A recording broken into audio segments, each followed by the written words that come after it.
नर्मदा किनारे एक छोटा सा गांव। नाम था सीतापुर। गांव सीधा साधा, लोग भी वैसे ही।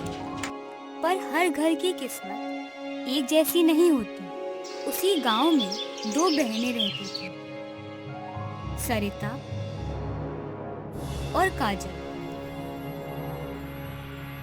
सरिता बड़ी बहन, किस्मत की मारी, पति महीनों से बीमार, खाट से उठ भी नहीं पाता। एक छोटा सा बेटा मुन्ना। घर में पैसा कम और जिम्मेदारी ज्यादा। वहीं छोटी बहन काजल, उसकी शहर के अमीर अनाज व्यापारी से शादी हुई थी। बड़ा घर, चमचमाते बर्तन, नौकर चाकर, पर उसका दिल बस अपने तक। सुबह अंधेरा भी पूरा हटता नहीं था कि सरिता उठ जाती, चूल्हा सुलगाती, पति को दवा देती और मुन्ना को समझाती, मैं जल्दी आ जाऊंगी बेटा। फिर भागती हुई काजल के घर जाती।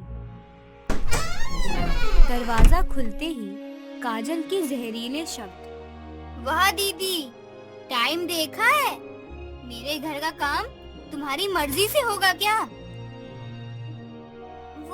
वो मुन्ना को रात भर खांसी थी बहन, इसलिए। बस कहानी मत सुनाओ। पहले आंगन, फिर फर्श और फिर बर्तन, सब चमकना चाहिए। इधर काजल सोफे पर पैर फैलाकर आराम करती रहती और उधर सरिता पसीने में भीगती रहती। दोपहर की धूप आंगन में तिरछी पड़ रही थी। सरिता जमीन पर पल्लू समेटकर बैठी थी। सामने बड़ी सी परात जिसमें चावल भरे थे। काजल ने ऊपर से नजर डाली। दीदी, ध्यान से करना, एक भी टूटा दाना अच्छे में नहीं जाना चाहिए। मेरे घर में बस बढ़िया क्वालिटी ही चलती है। सरिता उंगलियों से दाने उलट पुलट कर देखने लगी। हाँ काजल, देख देख कर ही कर रही हूँ। पास ही काजल की सहेली बैठी। अरे तुम भी ना काजल, इतना कौन देखता है? अरे हमारे घर की तो बात ही अलग है, हम लोग घटिया चीज नहीं खाते। सरिता के हाथ एक पल को रुक गए, फिर वह और तेजी से छाटने लगी। घंटे भर बाद उसकी कमर अकड़ गई, आंखें धुंधला रही थीं। शाम हुई। काजल अंदर से एक पुराना प्लास्टिक का डब्बा लेकर आई। लो दीदी, आज की मजदूरी। सरिता ने हल्की उम्मीद से डिब्बा खोला और अंदर टूटे चावल, भूसी और धूल। वह एक क्षण को चुप रही। ठीक है बहन, धन्यवाद। अरे तुम्हारे घर में तो सब चलता है ना? सरिता ने सिर हिलाया और बिना पीछे देखे निकल गई।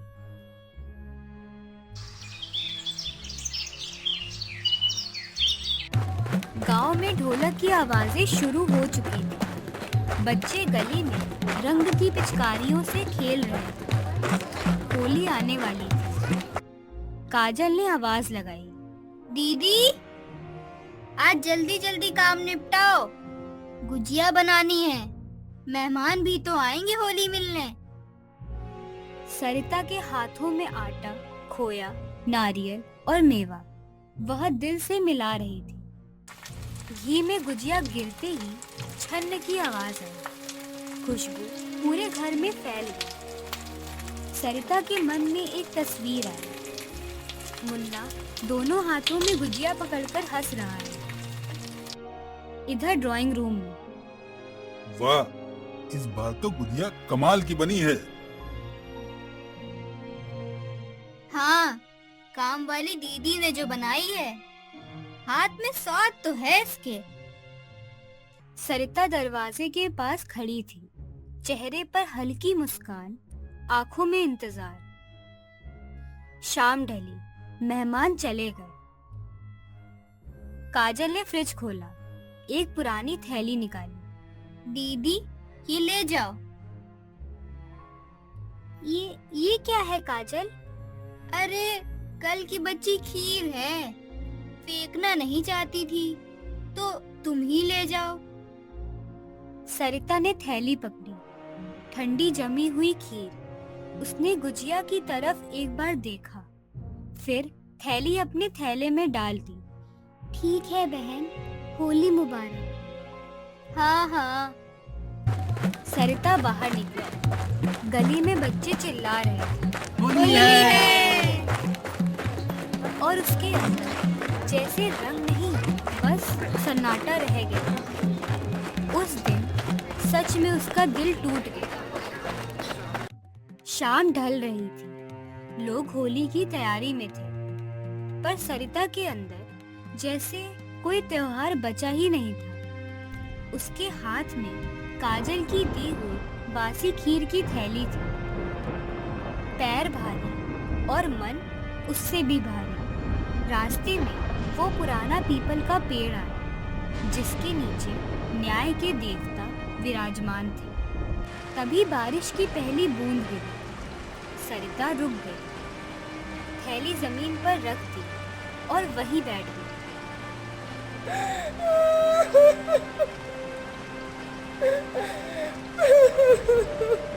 कुछ देर वो बस रोती ही रही।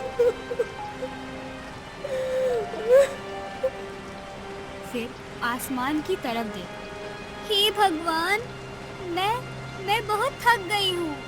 अपने लिए कुछ नहीं मांगा कभी, पर मैं अपने मुन्ने की आंखों में रोज उम्मीद देखती हूँ, पर खाली हाथ घर लौटती हूँ। बारिश तेज हुई। आज उसने कहा था माँ होली पर गुजिया लाना, और मैं क्या ले जा रही हूँ, ये खट्टी खीर। उसकी आवाज कांपने लगी। अगर मेरी मेहनत सच में देख रहे हो ना, तो मुझे अमीर मत बनाओ। बस इतना कर दो कि मेरे बच्चे को भूखे पेट सोना ना पड़े। उसने जमीन छूकर माथे से लगा। जीने की ताकत दे दो बस। अचानक तेज हवा चली। पीपल के पत्ते जोर जोर से हिले, जैसे कोई सुन रहा हो। सरिता ने आंसू पोंछे, थैली उठाई और घर की तरफ चल दी। दरवाजे पर मुन्ना बैठा था। जैसे ही सरिता आई, वो उछल पड़ा। माँ आ गई, माँ आ गई। माँ, अंदर से कुछ देर पहले धड़ाम की आवाज आई थी, मैं डर गया। सरिता घबराकर अंदर भागी। कमरे की पुरानी सीलन वाली दीवार का एक हिस्सा गिर पड़ा था, मिट्टी बाहर निकली हुई। हे भगवान, ये क्या हो गया? ये कैसी परीक्षा है तेरी भगवान? ये सब अभी ही करना था। माँ, इधर कुछ चमक रहा है। सरिता ने कांपते हाथों से मिट्टी हटाई। अंदर एक पुराना पीतल का घड़ा दबा था। ढक्कन खोला तो उसकी सांसें अटक गईं। अरे, इतने सारे सोने के सिक्के यहाँ पे, पर कैसे? उसी वक्त खाट पर लेटा उसका पति करवट लेकर बैठ गया। सरिता, आज सीने का दर्द कम है, मुझे हल्का लग रहा है। सरिता की आंखों से आंसू फिर बहने लगे, मगर इस बार दुख के नहीं। वो समझ गई, दुआ आसमान में खोई नहीं, धरती के अंदर दबा रास्ता खोज लाई। 3 दिन भी पूरे नहीं हुए थे कि पूरा सीतापुर सरिता की चर्चा में डूब गया। चौपाल पर लोग बैठे थे। अरे भाई, मैंने अपनी आंखों से देखा है, सरिता के घर के आगे बैलगाड़ी खड़ी थी, सामान उतर रहा था। कहते हैं दीवार के अंदर से घड़ा निकला है, पुराना खजाना है। पास खड़ी औरतें फुसफुसा रही थीं। बेचारी सरिता, कितने साल दुख झेला है उसने। भगवान ने देर से दिया पर भरपूर दिया। हाँ, और कुछ लोग ऐसे भी होते हैं जिनके घर में तो सोने का भंडार पर दिल पत्थर का। अरे मुन्ना तो कल मिठाई बांट रहा था, बोला मेरी माँ की दुआ लग गई। उधर से काजल सब्जी की टोकरी लेकर निकल रही थी। देखा, ऊपर वाला सब देखता है। मेहनत की कमाई और सच्चे दिल की दुआ कभी खाली नहीं जाती। काजल का चेहरा तमतमा गया। वो आगे बढ़ी। गली के मोड़ पर दो औरतें खड़ी थीं। पहले सरिता उसके घर काम करती थी ना? हाँ, और अब उसका हाल तो देखो। किस्मत पलटते देर नहीं लगती। काजल के कान जलने लगे। उसे लगा जैसे हर कोई उसे ही देख रहा है। एक बच्चा भागते हुए बोला, काकी, सरिता काकी के घर तो अब बड़ा दरवाजा लग रहा है। बस यही काजल के अंदर कुछ सुलग उठा। उसने झोला जोर से झटका। सबको बहुत हमदर्दी हो रही है ना उससे, जैसे मैं दुश्मन हूँ। अभी बताती हूँ, ये सब किस्मत नहीं, कुछ और ही है। उसकी चाल तेज हो गई। आंखों में जलन, मन में आग। गांव वालों की बातें पीछे रह गई, पर उनके शब्द तीर की तरह उसके दिल में धंस गए। और वहीं से काजल ने ठान लिया, मुझे भी वही चमत्कार चाहिए, चाहे जैसे मिले। अगली सुबह सरिता आंगन में तुलसी को पानी दे रही थी। तभी दरवाजे पर दस्तक हुई। दरवाजा खोला तो सामने काजल, चेहरे पर बनावटी उदासी। दीदी, मुझसे बहुत गलतियां हुई, मुझे माफ कर दो। घर में थोड़ी परेशानी चल रही है, मुझे अपने आप काम पे रख लो। सरिता ने उसे ऊपर से नीचे देखा। सब समझ रही थी, पर बोली कुछ नहीं। अरे पगली, तू बहन है मेरी, काम वाम की क्या बात, चल अंदर आ। उस दिन से काजल काम करने लगी, पर काम से ज्यादा उसकी नजर रसोई पर रहती। शाम को सरिता ने थाली में गरम दाल, सब्जी, रोटी रखकर दी। ये ले, गरम गरम है, घर जाकर खा लेना। काजल ने तुरंत हाथ पीछे कर ली। नहीं दीदी, मुझे ये नहीं चाहिए। क्यों? अभी तो बना है। नहीं, मुझे बासी ही दे दो, जो बचा हो वही दे दो। अरे बासी क्यों? दीदी, मुझे वही चाहिए, अच्छा खाना तुम खाओ।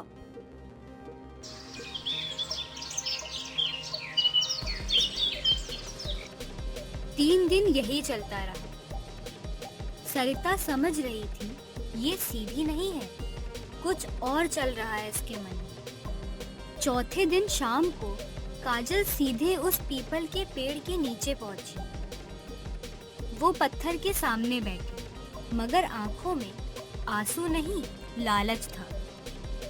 नाग देवता, मैं बहुत दुखी हूँ। मेरी बहन मुझे बासी खाना देती है, मैं गरीब हूँ। तभी अचानक तेज हवा चली, पत्ते गोल गोल घूमने लगे। एक भारी आवाज गूंजी, झूठ बोलती है तू। काजल के हाथ कांप गए। तेरे घर में कमी नहीं, तेरे मन में कमी है। दुख पेट का नहीं, लालच का है। माफ कर दो, मैं भी अमीर होना चाहती थी। जो मिला है उसका मान नहीं किया, अब जो जाएगा उसका शोक मत करना। काजल भागती हुई घर पहुंची। दरवाजा खुला, अंदर बदबू। गोदाम का सारा अनाज काला पड़ चुका था। तिजोरी खोली, नोटों में दीमक।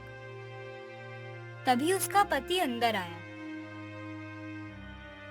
आज बाजार में हमारा सौदा रद्द हो गया, लाखों का घाटा। उसने चारों तरफ देखा। ये घर की हालत कैसे हो गई? हमारे लालच ने घर डुबो दिया।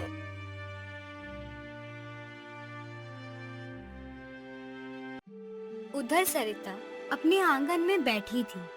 मुन्ना पास में खेल रहा था।